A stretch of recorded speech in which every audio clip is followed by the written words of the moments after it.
I have basically some of the experience with the people. Some are good and some are bad. I know people that say that they hate people because of where they were and because of some of the things that happen in life. And I'm saying, and this is the way I look at it. Sometimes people will do what they have to do to survive. You know, it may not be exactly what I want to do, but I may have to do a particular thing to survive.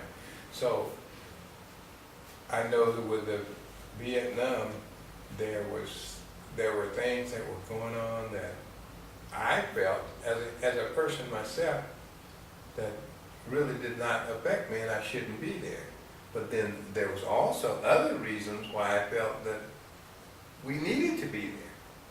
So there was both sides. So what you have to do is you take and you try to balance and say, there's good here.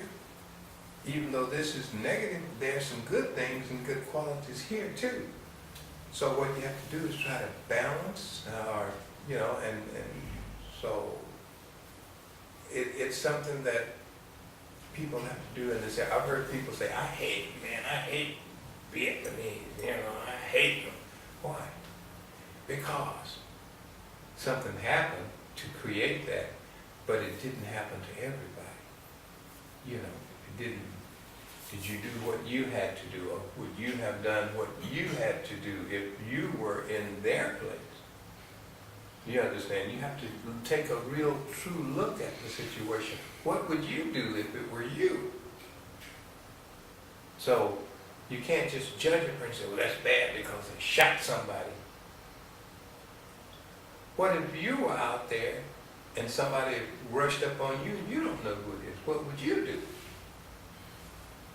So I felt like I learned that even though we don't always agree with everything that we do and the customs that we have, you still have a right to be who you are and do the things that you do, even though I disagree with you, but you have that right. And I have to respect the fact that you have the right to choose your life for what you feel is the best thing for you to do.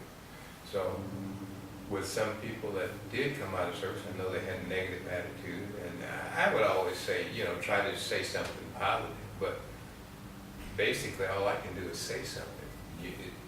You don't receive it, there's nothing that I can do about it.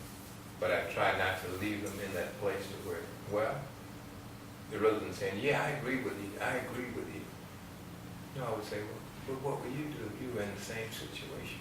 We have to evaluate and think about it. What would I do? Would I do that?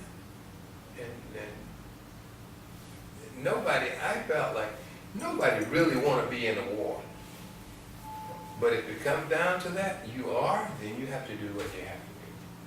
That's the way I feel. So that's the way I feel about it. And so even though some things I don't agree with, customs of other countries, for instance, right now, I would say, for instance, I don't totally agree with it as far as nuclear things are concerned, as far as what North Korea is doing right now. I don't agree, but does that mean that they don't have a right to pursue what they feel is best for them?